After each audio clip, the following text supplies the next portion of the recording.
تو لہذا بڑی مہربانی اللہ تعالیٰ آپ کو سوائے غم شبیر کو غم نصیب نہ فرمائے۔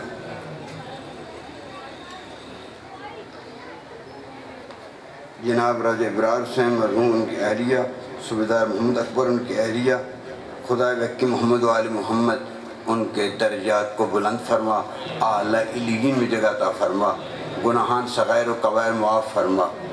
حاضرین مجلس جتنے مرحومین مرحومات ہیں خدا سب کو اعلیٰ علیین میں جگہ عطا فرما، گناہان صغائر و کبائر معاف فرما۔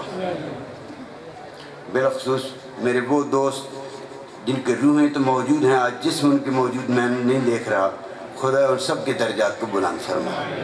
جو ہمیشہ ذکر حسین میں حاضر ہوتے تھے اور اپنی حاضری کو صحیح حاضری بناتے تھے، میں اب نام گنوں تو گن نہیں سکتا، لیکن سارے میرے ذہن میں ہیں، خدا ان کے درجات کو بلند فرما، ان کی مغفرت فرما اور ان کی روحوں کو شاد فرما۔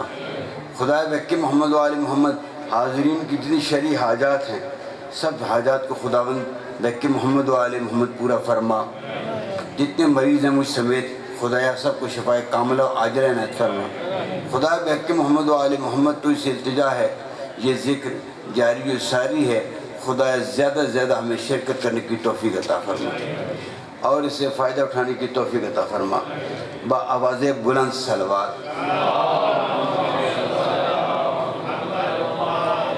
خصوصاً اس پورے علاقے کی شیعیت کی خدمت کرنے والے جناب بابا سید منور حسین شاہ صاحب اور بابا سید فضل حسین شاہ صاحب، خدایا ان کے درجات کو بلند فرما، ان کو اعلیٰ علیین میں جگہ عطا فرما، جنہوں نے مشکلات کے باوجود پورے اس علاقے کے لیے بے لوث اور بہت ہی خلوص اور محنت کے ساتھ شیعیت کی خدمت کی۔ خدا بحق محمد و آل محمد ان کی خدمات کو قبول فرما۔ بآواز بلند صلوات پڑھتے ہیں۔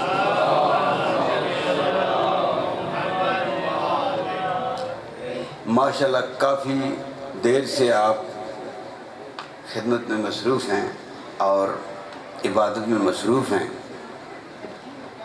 بس زیادہ دیر زحمت نہیں دینا چاہتے کیونکہ میرے بعد بھی 2-3 آدمی پڑھنے والے ہیں۔ بس چاہتا ہوں ایک مختصر سی آیت جو میں نے تلاوت کی ہے کہ اے میرے حبیب، یہ صحابہ جو صبح و شام تجھ سے جو ہے وہ یہ تقاضا کر رہے ہیں کہ آپ نے ہمیں انسانیت کی معراج تک پہنچایا، ہمارے اندر سے جو ہے ایک سختی، جو دل سخت ہے اس کو نرم فرمایا، ہمارے درمیان محبت قائم فرمائی۔ خدایا یہ جو تجھ سے بار بار تقاضے کر رہے ہیں میرے حبیب، ان کو کہہ دو میرے در پر لوگ مانگنے آتے ہیں، میں تم سے کیا مانگوں؟ میرے در کے لوگ سوالی ہیں، میں تم سے کیا سوال کروں؟ لیکن قل میرے حبیب سے کہہ دے کہ اگر تم اجر دینا چاہتے ہو، اجر رسالت دینا چاہتے ہو تو میری اہل بیت کے ساتھ محبت کرو۔ لا اسألکم علیہ اجرا الا المودۃ فی القربہ، میں نے تمہیں انسانیت کی معراج تک پہنچایا، تمہارے اندر پیار و محبت کا رشتہ قائم کیا، تم ایک ایک چڑی کے گھونسلے پر 40 سال گریلا بار جنگیں لڑتے اور سینکڑوں آدمی کو قتل کر دیتے، تمہارے اندر حیوانیت غالب تھی، میں نے انسانیت کو غالب کیا۔ حیوانیت غالب تھی، میں نے انسانیت کو غالب کیا، تمہارے دل کفر اور نفاق سے اٹے ہوئے تھے، میں نے ان کو ایمان بھر دیا، تمہارے چہرے غیظ و غضب سے بگڑے ہوئے تھے، میں نے نور ایمان سے تمہارے چہرے کو جو ہے رونق بخش دی ہے۔ میری خدمات کا تم سلسلہ کیا جو ہے صلہ کیا دے سکتے ہو؟ ہاں دینا چاہتے ہو تو میری اہل بیت کے ساتھ محبت کرو، میری اہل بیت کے ساتھ محبت کرو۔ یہ خطاب اپنے صحابہ کو کیا اور قیامت تک کے لیے یہ خطاب موجود ہے کہ جو کو چاہتا ہے پاک رسول کو صلہ دینے تو ان کی اہل بیت سے محبت کرے، ان کی اہل بیت سے پیار کرے، ان کے اہل بیت سے عقیدت رکھے۔ اس میں نہ سنی کا سوال ہے، نہ دیوبندی کا سوال ہے، نہ بریلوی کا سوال ہے، پاک مصطفیٰ سب کے جو ہے وہ سب کے ہیں۔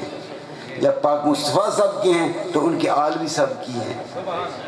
یہ تو اب قسمت اس بندے کی کہ ذکر حسین کے اعلان ہو، وہ چاہے اس میں شریک ہو جائے یا دکان پہ بیٹھ کے اپنا کام شروع کر دے۔ یہ اس کی اپنی قسمت، اپنا اس کا مقدر۔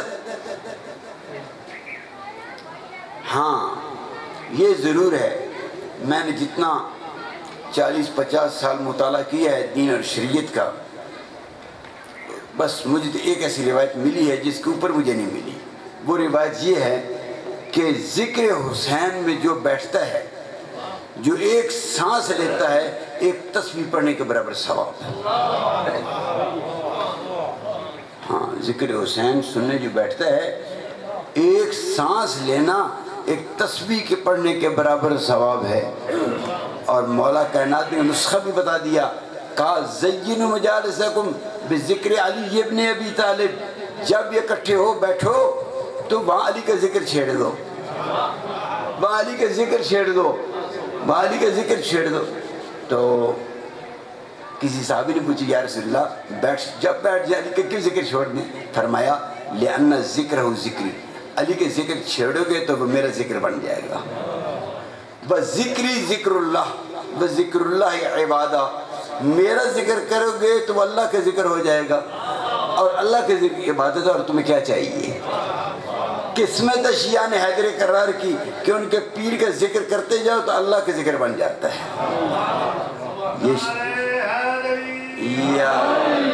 یہ ہماری خوش نصیبی ہے، یہ ہماری خوش نصیبی ہے۔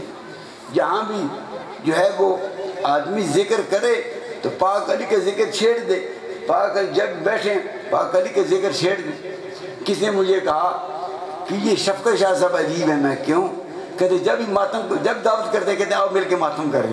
میں نے کہا بھائی بات یہ اگر انہوں نے آپ کو دعوت ماتم پہ نہیں دینی، پھر کس نے کسی گوتم بدھ نے آپ کو ماتم کی دعوت دینی ہے؟ وہ سید ہیں، اولاد رسول ہیں، ان کا کام ہے کہ وہ دنیا کو ان عبادات کی طرف توجہ دلائیں۔ تو وہ آپ کو کہتے ہیں یا آپ میرے گھر آئیں، اور پھر جب میں آپ کے گھر آؤں گا پھر ضرور ماتم ضرور ہوگا۔ تو میں نے کہا تو انہوں نے اپنے باو اجداد کے ذکر کو زندہ رکھنا ہے، اور آپ کیا چاہتے ہیں؟ اور ان سے کیا چاہتے ہیں؟ کوئی آپ سے لوڈو کھیلے یا کرکٹ کھیلے، آپ سمجھے گی نہیں؟ تو ان کی عجیب شاہ صاحب عجیب ہے، مجھے کہنے شاہ صاحب عجیب ہے، جب بھی کہتے ہیں جی آؤ یا ماتم کریں۔ میں نے کہا بھائی بات یہ ہے، ماتم ہے ایک احتجاج، ان کے آباء و اجداد سے کرنی تھی۔ اللہ تعالیٰ نے حکم دیا کہ تب محبت کرو، حکم یہ دیا اللہ نے کہ محبت کرو۔ لوگوں نے جس انداز میں محبت کی تو پھر وہ احتجاج کا طریقہ ماتم ہی ہے۔ اور کیا طریقہ ہے؟ یہ ماتم ایک احتجاج کا طریقہ ہے۔ آج تو دیکھیں کسی کا بابڑا کا بل زیادہ جائے وہ ماتم کرنا شروع کر دیتا ہے، نوکری سے نکالا جائے وہ ماتم کرنا شروع کر دیتا ہے۔ تو جناب اتنی بڑی ہستیوں کے خلاف اگر زیادتی ہو تو ماتم نہ کرے تو پھر یہ کوئی باعث تعجب چیز ہے؟ احتجاج کا ایک طریقہ ہے۔ میرے بھائیوں، میرے بزرگوں، نہ مجالس ہماری کسی کے خلاف ہیں، نہ ہم کسی کے مخالفت کو ہم سمجھتے ہیں کہ فلاں کے خلاف بولیں۔ نہیں، ہمیں اس کی جو ہے وہ بالکل ضرورت ہی نہیں ہے۔ ہمارے پاس ٹائم ہی نہیں ہے آل محمد کے فضائل اور مصائب اور فرامین کے علاوہ ہمارے پاس ٹائم نہیں ہے۔ ہمیں کیا ضرورت ہے کسی کو چھیڑ کر اس کو جو ہے تنگ کرنا یا اس کے خلاف کو بات کرنا؟ نہیں، ہمارا یہ مشن ہی نہیں ہے۔ ہمیں تو اللہ نے بذریعہ رسول بتا دیا قُلْ لَا أَسْأَلُكُمْ عَلَيْهِ أَجْرًا إِلَّا الْمَوَدَّةَ فِي الْقُرْبَى، کہ اہل بیت سے محبت کرو۔ اور رسول نے بھی پریکٹیکل کر دکھایا۔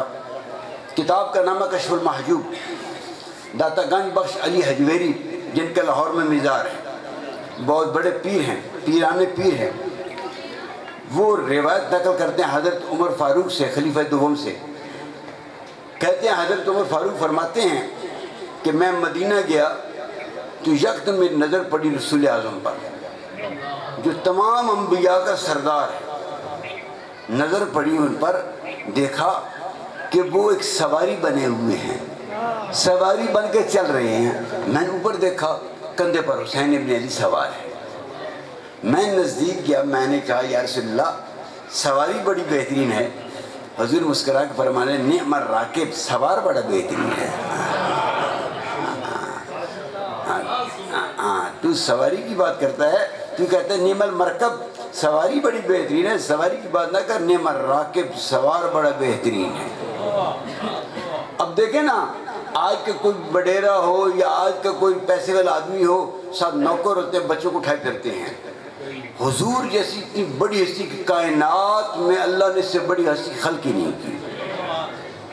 میں پوری ذمہ داری کے ساتھ یہ جملہ عرض کر رہا ہوں، کائنات میں اللہ نے اس سے بڑی ہستی پیدا ہی نہیں کی جس کا یہ دعویٰ ہے کہ اول ما خلق اللہ نوری، اللہ نے سب سے پہلے نور کو خلق کیا، سب سے پہلے میرے نور کو خلق کیا. پھر یہ اگلا دعویٰ، یہ اس سے بڑی بات ہے، کنت نبیا بل آدم بین الماء والطین، میں اس وقت نبی تھا جب آدم پانی پانی اور مٹی مٹی تھا، میں اس وقت نبی تھا.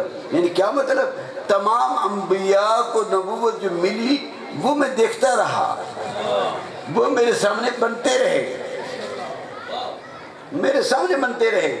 یہ مسلمانوں کا عقیدہ ہے کہ 40 سال تک نبی کو پتہ نہیں تو میں نبی ہوں بھی کہ نہیں.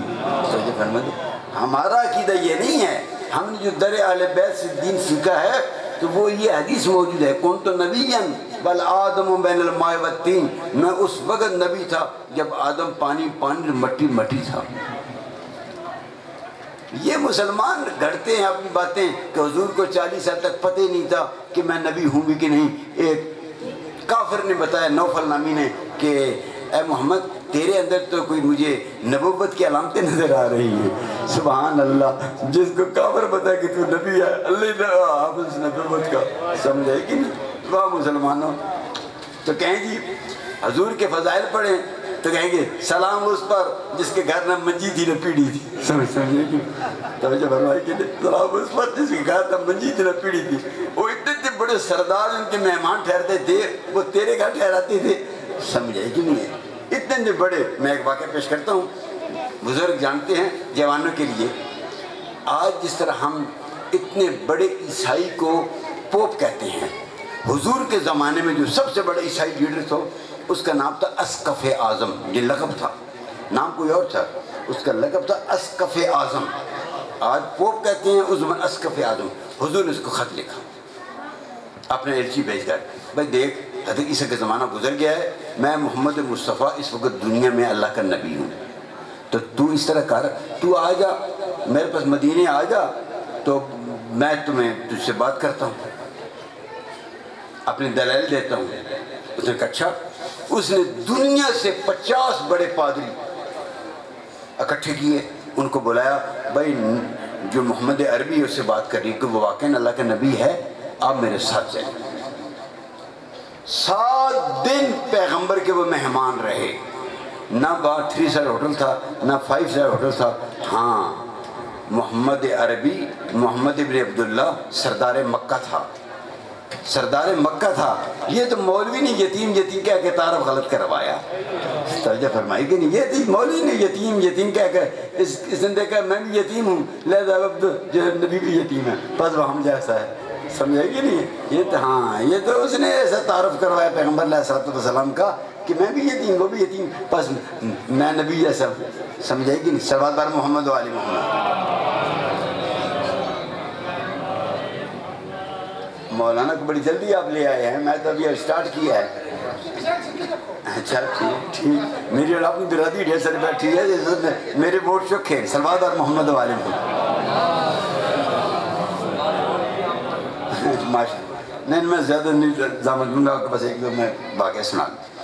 تو اب اندازہ فرمائیں 7 دن کے بعد جب وہ گئے نا اپنے علاقوں میں، اسقف اعظم بھی گیا، اس کے ساتھ وہ 50 آدمی بھی گئے، تو کسی نے یہ نہیں کہا کہ ہماری خدمت میں کوئی کمی آئی ہے یا ہمارا رہنا ہمارے سٹیٹس کے مطابق نہیں تھا. ہاں یہ مسلمان تیری اپنی مرضی کے سلام اس پر جس کے گھر میں منجی تھی نہ پیڑھی تھی.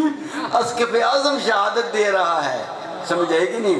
وہ دنیا کا عیسائیوں کی لیڈر شہادت دے رہا ہے کہ ہمارا رہنا سہنا ہمارے ملک سٹیٹس کے مطابق، ہمارے معیار کے مطابق تھا، کھانا ہمارے معیار کے مطابق تھا. کسی نے نہیں کہا او بھائی ان کو کیا پتا آج کے مولوی کو کہ محمد بن عبداللہ کون ہے،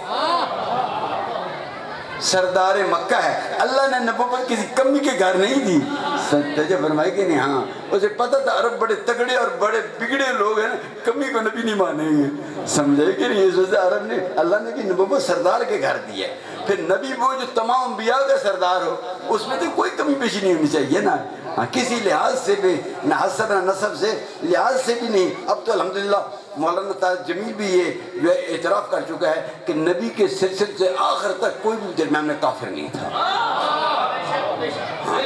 کوئی بھی کافر نہیں تھا, سب دین ابراہیمی اور دین الہی پر قربان تھے.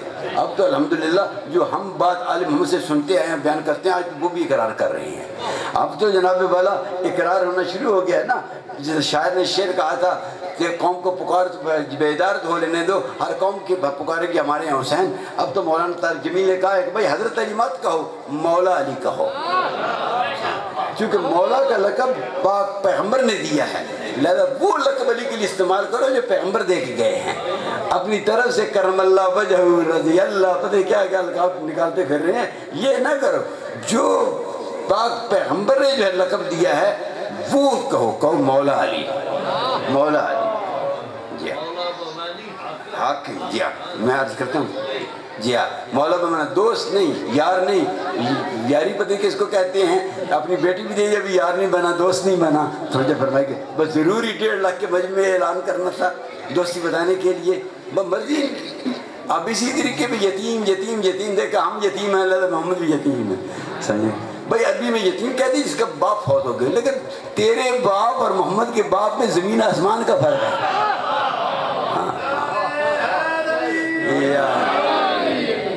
تیرے باپ کو شاید دکاندار ادھار بھی نہ دے, سمجھے کہ نہیں ہے. محمد کا باپ تو وہ تھا جو مکے کا سردار تھا, سرداران میں سے ایک سردار تھا.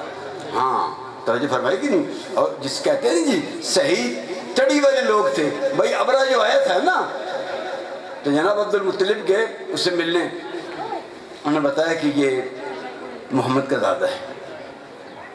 ہاں کیوں آیا؟ اور بھائی میرے اونٹ مجھے دے. بڑے تعجب سے کہنے لگتے آپ کو اونٹوں کی فکر ہے, کعبے کی بات نہیں. کعبہ جانے کعبہ والا جانے, وہ تو اسے خود نبڑ لے گا. اونٹ ہے میرے اونٹ مجھے دینا. سمجھے کہ میں اپنے اونٹ لینے آیا ہوں, یہ میرے اونٹ مجھے, تو بادشاہ ہے تو یمن کا ہے, ادھر ہی ہے حبشہ کا ہے, ادھر میرے اونٹ, یہ ادھر کا بادشاہ میں ہوں, ادھر کا سردار میں ہوں. تو نے میرے جو ہے اونٹ لیے, یہ میرے مجھے دینا. کعبہ والا جانے اور کعبہ والا جانے, وہ تو اسے خود نبڑ لے گا.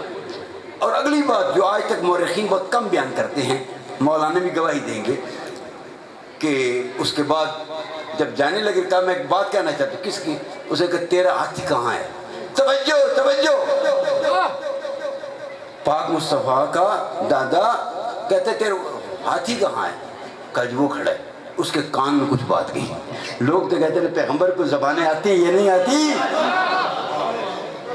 پاک پیغمبر کا جو ہے عبد المطلب, اس کے کان میں کہا دیکھ یہ پاگل ہو چکا ہے, تجھے فنا کر دے گا اللہ تعالیٰ, آگے نہ جانا اس کے گھر کی طرف. یہ کہ اور یہی وجہ ہے, مورخین نے لکھا کہ اس نے لاکھ کوشش کی اسے آگے کرنے کی, وہ آگے نہیں گیا, وہی چکر کھاتا ہے, وہی چکر. ایسی عبد المطلب نے نصیحت کی کہ وہی چکر کھاتا رہا, آگے نہیں گیا. تو ہاتھی جیسا بدمست اگر پیغمبر کی لڑی کا کوئی جملہ کہہ دے تو وہ سمجھ جاتا ہے, مولوی کو سمجھ آئی یا نہ آئے.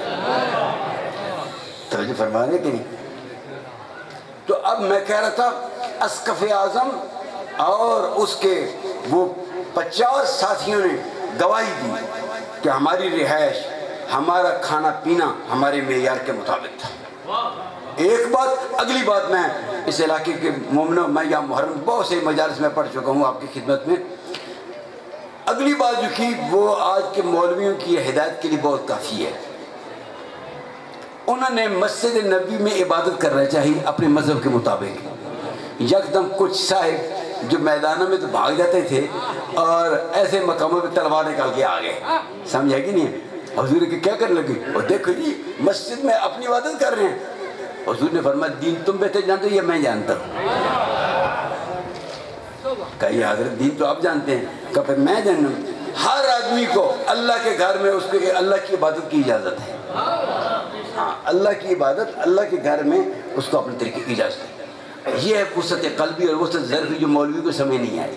توجہ فرمائی کہ نہیں. اور میں افسوس سے کہتا ہوں کہ اس مساجد ہیں شیعہ نماز پڑھ رہے, مسلح سمیت اٹھا کے مسجد باہر پھینک دیا, سمجھا کہ نہیں, مسلح سمیت اٹھا کے باہر پھینک دیا. اور کئی مولوی کو میں نے دیکھا کہ پائپ سے دھوتے ہیں جناب, کیا جی مسجد نجس ہو گئی ہے. کیوں؟ اس واسطے کہ علی کا ماننے والا ہے. توجہ فرمائی کہ نہیں. ان لوگوں کو اللہ ہی ہدایت دے, سمجھے کہ نہیں. یہ آپ اور میرے بس کی بات نہیں ہے, سمجھے کہ نہیں. اور نہ ہی کوشش کریں ان کو جان دیں اپنی ٹکر پر. سمجھائے گی نہیں، ان کو اللہ ہی ہدایت دے گا۔ تو لہذا میں ہمیشہ آپ کو نصیحت کرتا ہوں، جوانوں کو، بچوں کو نصیحت کرتا ہوں، ان کے ساتھ مت الجھیں۔ یہ فیس بکوں پر آگے پیچھے جو ٹویٹ کرتے ہیں آگے سے بھائی مت الجھیں، ضرورت نہیں الجھنے کی۔ ہاں جب آمنا سامنے ہو تو ضرور بات کریں، توجہ فرمائے گی نہیں، ایسے مت کریے، پھنساتے ہیں، یہ عادات حرکتیں کر کے آپ کو پریشان کرنے کی کوشش کرتے ہیں، اور آپ ان کے جال میں مت آئیں۔ یہ ساری کے ساری ان کی شرارتیں فقط شیعہ قوم کو پریشان کرنے والی ہیں۔ اور یزید نہیں چھڑا سکا علی بن ولی اللہ، متوکل نہیں چھڑا سکا، متوکل نہیں چھڑا سکا، تو یہ آج کی یہ ملا چھڑا سکیں گے؟ توجہ فرمائیں۔ میں آپ کو بتاؤں، حجاج بن یوسف اور متوکل عباسی، متوکل یہ روزانہ شیعہ کو قتل کر کے جو ہے سوتے تھے، روزانہ جب تک چند شیعہ نہ ذبح کر دیں ان کو نیند نہیں آتی تھی۔ ایک دن کسی نے کہا او متوکل تو باہر سے ڈھونڈتا پھر رہا ہے، شیعہ جو ہے وہ تیرے بیٹوں کا استاد ابن سکی بہت بڑا عالم تھا، بہت بڑا عالم تھا اور شیعہ تھا، وہ ابن سکی اس لیے کہتے تھے کہ وہ چپ رہتا تھا، یعنی سکوت کا بیٹا ابن سکی، ٹھیک ہے نہیں جی، یعنی چپ رہتا تھا۔ یہ بہت بڑا شیعہ ہے، اس نے کہا اچھا مجھے تو نہیں پتا، تم آج ٹیسٹ کرو اس کو، ٹھیک ہے۔ اب دربار لگا ہوا ہے، ابن سکین آیا، ابن سکین بیٹھا، اس وقت اس متوکل نے پوچھا ابن سکین یہ بتا میرے بیٹے افضل ہیں یا علی کے بیٹے افضل ہیں؟ جوش میں کھڑے کہتے سوال کی اصلاح کر، تیرا سوال غلط ہے۔ کہ کیا مطلب؟ کہا تو سوال کر تیرے بیٹے افضل ہیں یا علی کے نوکر کمبر کے بیٹے افضل ہیں؟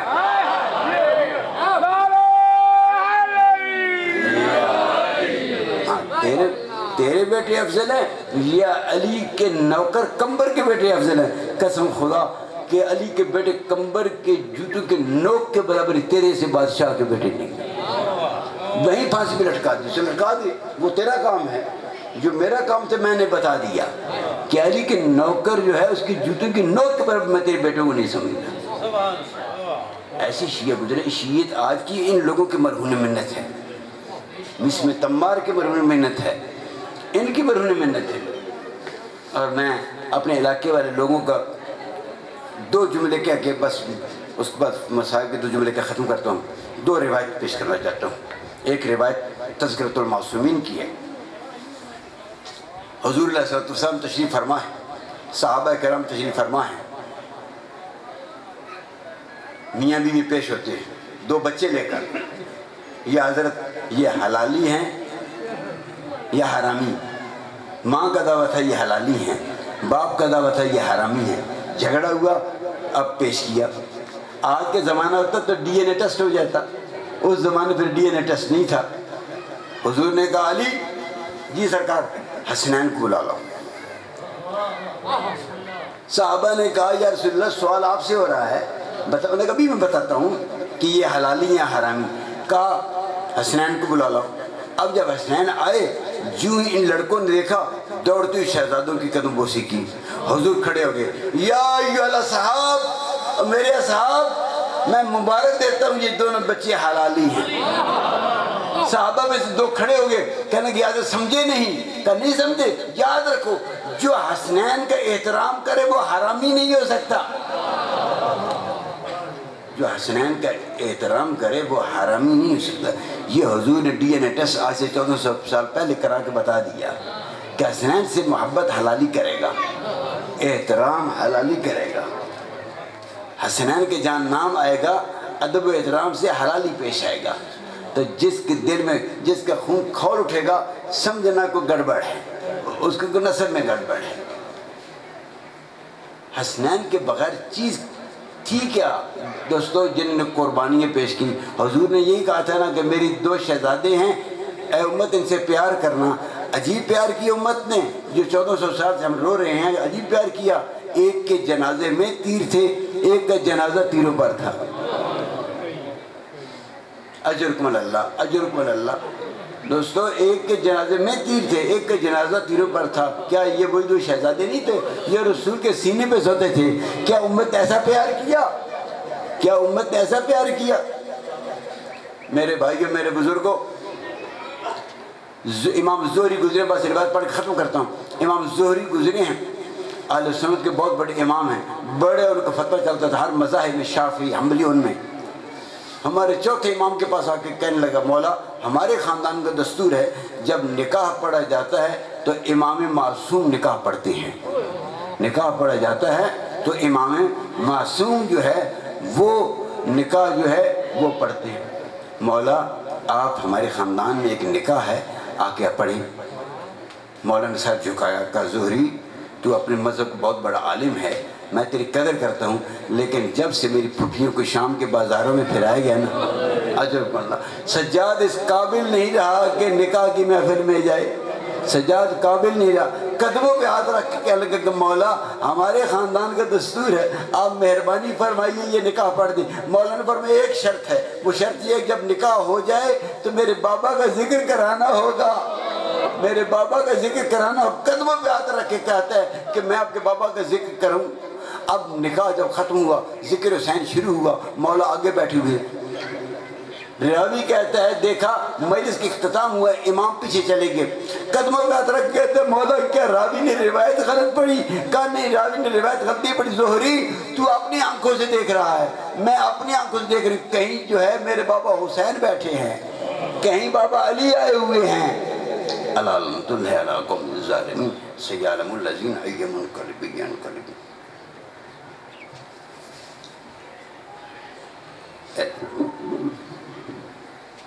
بسم اللہ قبلہ لائیے۔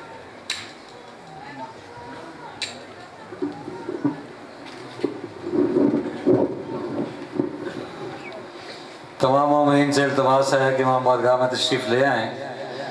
آج کی اس آخری مجلس، آج کی مجلس کے آخری مقرر تشریف لا چکے ہیں۔ جتنے مومنین باہر بیٹھے ہیں گزارش ہے کہ امام بارگاہ میں تشریف لے آئیں۔ تمام مومنین سے التماس ہے کہ بانیان کے مرحومین کی بلندی درجات کے لیے ایک بلند صلوات۔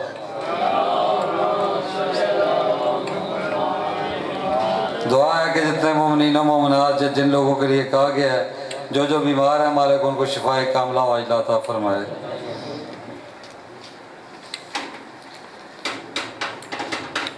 بغداد کے پل پہ کھڑا سوچ رہا ہوں، بغداد کے پل پہ کھڑا سوچ رہا ہوں، معصوم قبیلے کی خطا سوچ رہا